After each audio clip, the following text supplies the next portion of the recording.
Welcome back to The Icons. I'm the sports professor, Rick Horrow. This month, one of the most influential voices in an industry that has seen more change in the past 4 years than any other. We're talking college sports with Oklahoma Vice President and Athletic Director Joe Castiglione. Let's get started, as usual, by going inside the icon. Joe Castiglione was born and raised in Fort Lauderdale, Florida, and was a football, track, and golf athlete in high school. He made extra money in high school by serving as a valet at parties hosted by acting legend Jackie Gleason, believe it or not. Castiglione graduated from Maryland in 1979 and began his college sports career as a promotions director at Rice. He was the head of athletic fundraising at Georgetown before heading to Missouri, where he headed communications and then became athletic director. He led the Tigers in that position for 5 years. And in 1998, Castiglione was named director of athletics at Oklahoma.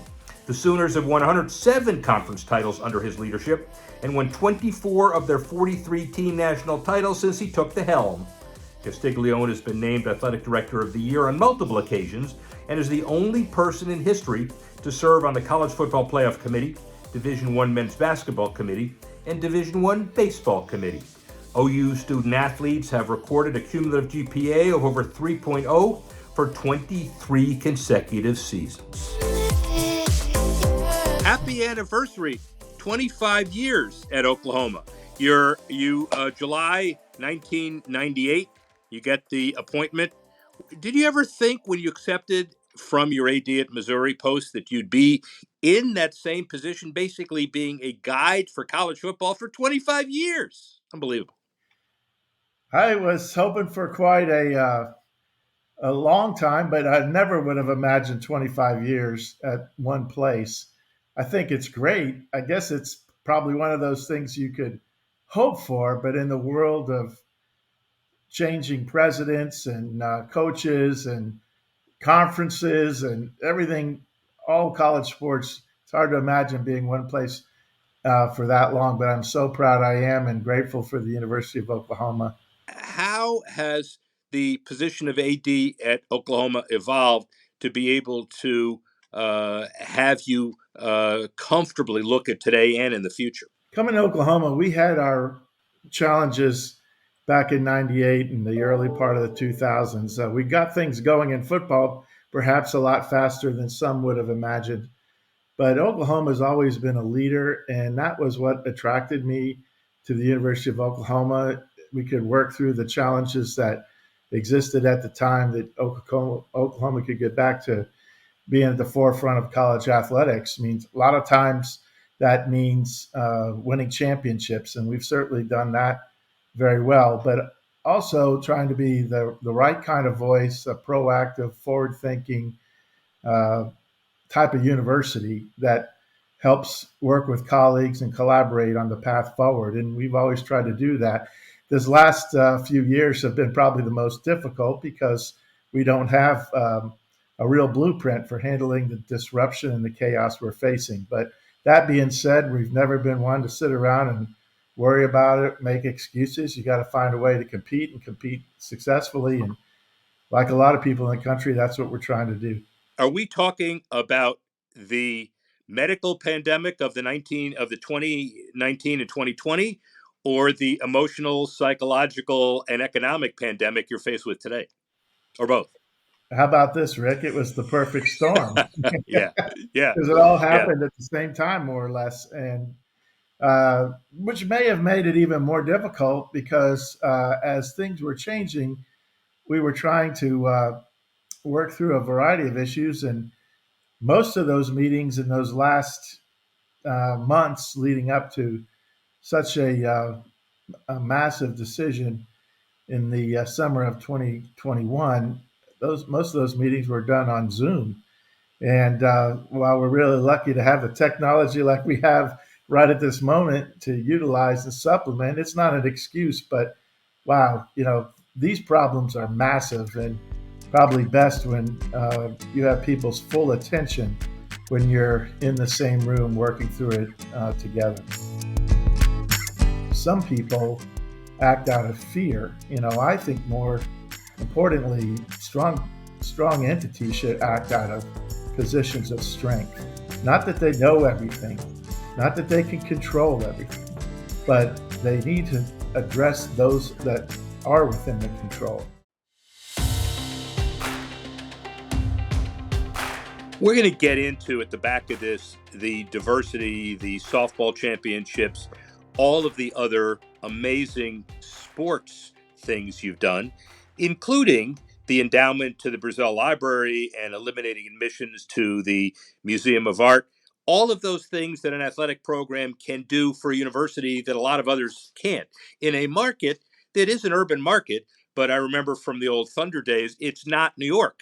And it created a lot of different challenges for you. Before we do that, though, how did you protect this brand? And yeah, I have it. I have one of these in the middle of the whole SEC conversation. You know, you can tell the story, a distilled version of it, obviously, but you know, how do you take it from an idea to fruition in the middle of other traditions, maybe fighting in the other direction? Complicated Yeah. and hard to probably say in this interview, but I would tell you that it starts with what's best for the University of Oklahoma and its long-term viability. That's what we're charged to do, to position our program and our university for success. Uh, it's complicated because we understand uh, the role we play, and we understand contracts that we made and commitments we made and rules that exist, and trying to determine whether there's even an opportunity for us to do anything different.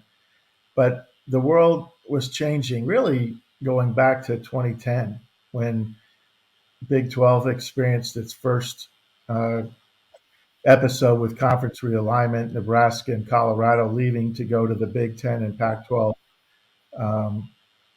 And then again, a year and a half later, A&M and Missouri leave to go to the SEC.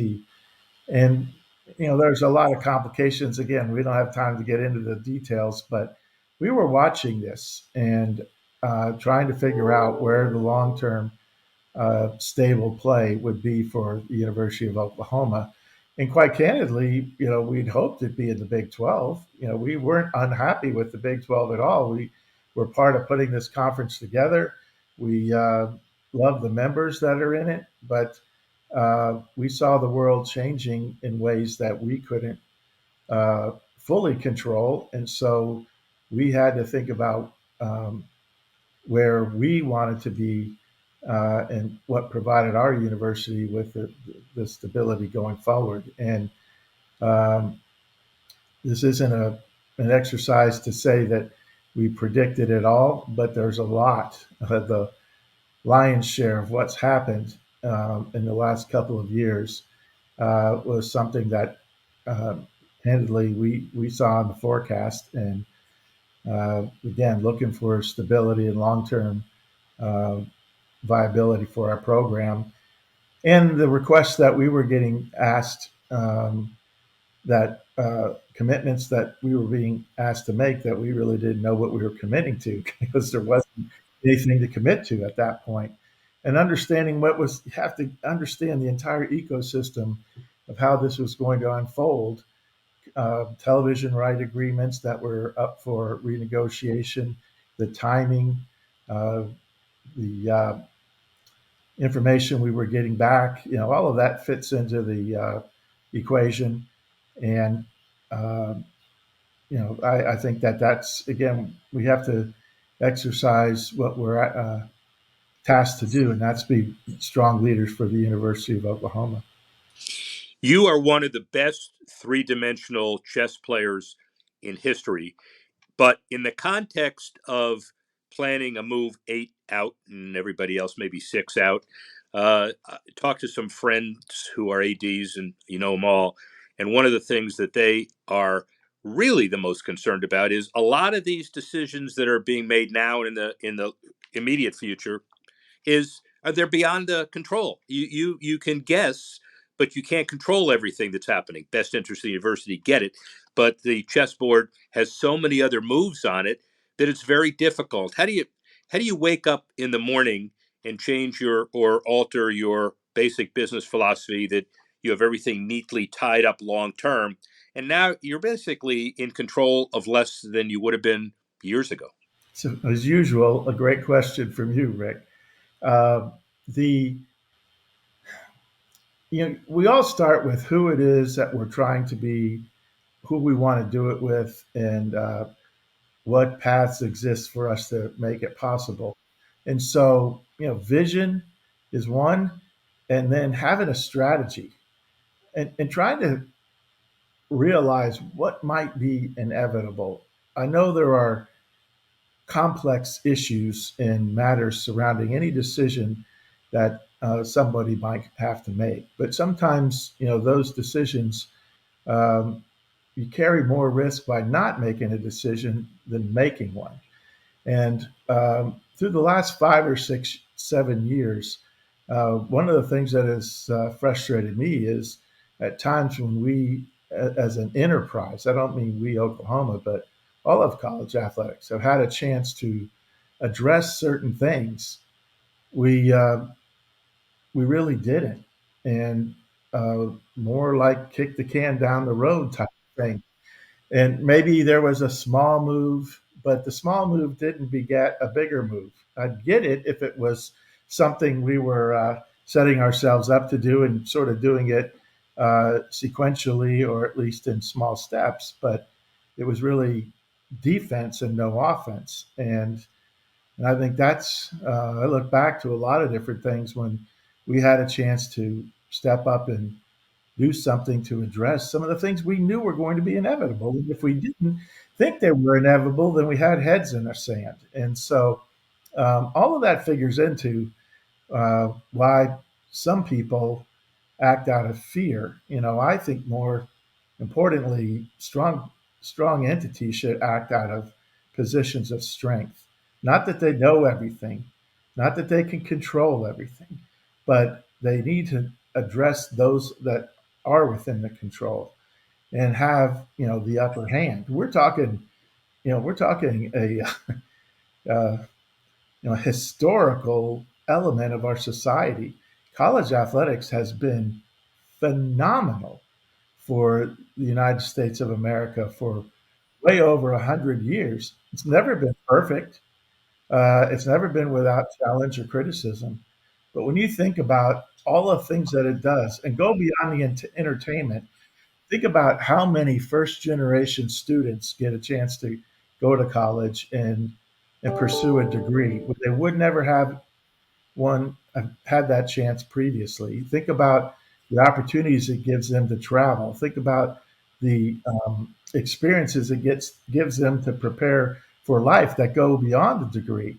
And then for the percentage of the student athletes that get to go on to pro sports or go into Olympics or some other way of competing beyond their collegiate eligibility, that's great. But most importantly, they've had the life skills, hopefully, that they've acquired while they're on campus. That's the essence of what college does. I realize it's become a big business, and you have to think in a big business way to a certain extent.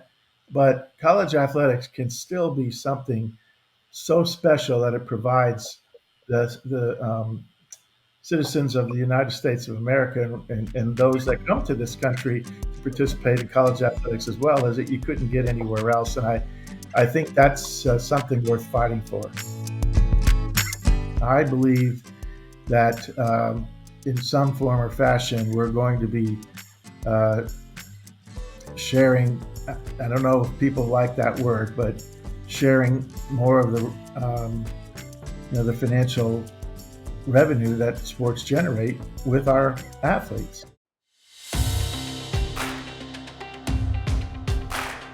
First, a few years ago, we like to forget, there was COVID and a world class pandemic. Then we were dominated by the playoff. Are we going to have 12 teams, 140 teams, 4 teams? Then after that, you have conference musical chairs today. Well, the year before, you have NAL and the transfer portal, which sucked up space. Now we've got the conference musical chairs. Then we've got gambling and some of those issues that everybody got to focus on. What is the next big challenge after this one? I mean, it's not as if we're through this one, but what's the next one? You forgot one thing, Rick. Oh, Uh, which one? College athletics did something few can do in Washington, D.C. We unified the Supreme Court around one issue. Oh yeah, you did. No, that's Not absolutely necessarily the right no. way, but You are yeah, the only, probably one of the only large institutions in the country that everybody can agree on. that's not necessarily the way Unfortunately. we would have liked it to be, but it happened that Yeah, way. yeah, So, look, the problems we have right now, challenges are they're daunting. There's never been a time in college athletics like we are experiencing at the moment. We have a situation where we're trying to continue to provide the experiences, fund experiences, and yet we certainly realize what's pulling at us, and one of the key elements is how we're going to manage the financial elements of our enterprise going forward, and what does that mean for the athletes that are competing, most notably the athletes that are generating the largest amount of revenue. And we're having to do that during a time where there's uh, very little regulation, if any at all. yeah, It's yeah. been referred to as professional sports uh, without a salary cap, and you can move wherever you want. The NIL and the collectives have had their way. We don't really have our arms around that. I think, as most people know, there's been lots of strategic efforts to try to create some level of control, and needing requesting some help from our leaders in Washington, D.C. It's hard to say whether that's going to be successful or not. But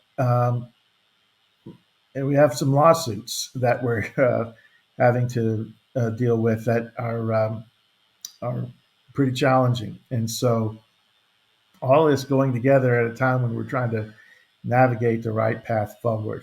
I believe that in some form or fashion, we're going to be uh, sharing. I don't know if people like that word, but sharing more of the the financial revenue that sports generate with our Yeah. athletes. And I don't know that it has to be an employer employee type of model, but we could find something that is maybe more palatable to the uh, the general group.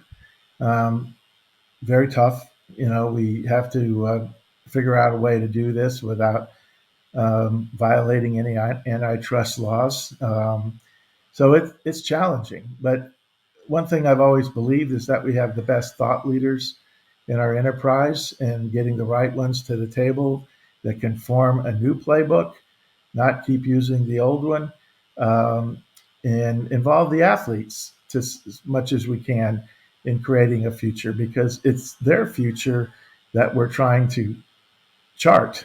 And whether the ones that are with us now or the ones that are fifth, sixth, or seventh grade at the moment, but won't be long before they're headed to college. So we've got to get our arms around it. Not easy at all. If it was, we would have had a solution already. But our entire enterprise depends on it, and I think that the time is now for us to continue to formulate these really forward-thinking concepts that we can address it.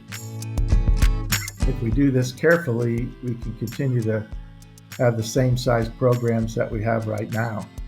Um, That'll be part of the challenge, because there are a lot of outside forces that are pulling at us that could really negatively impact that.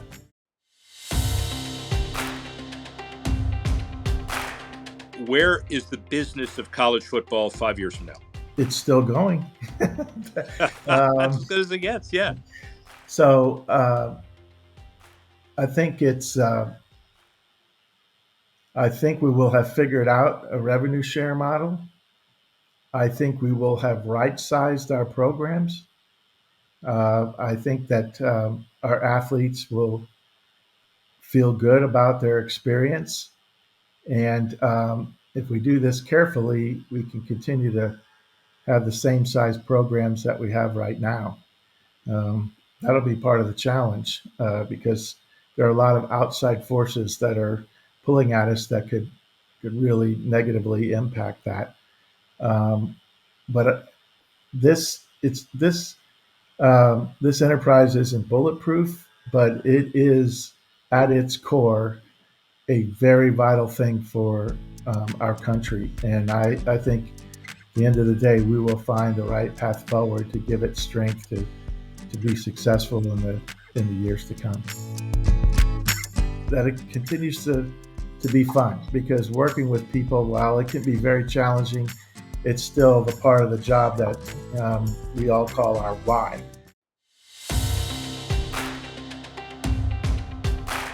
What is Joe Castiglione going to do for the next 65 years?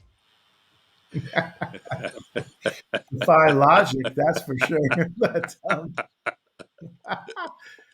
well, I think maybe I would be having a a role like you, where I'm calling friends up and interviewing them and talking to them about the business of college athletics.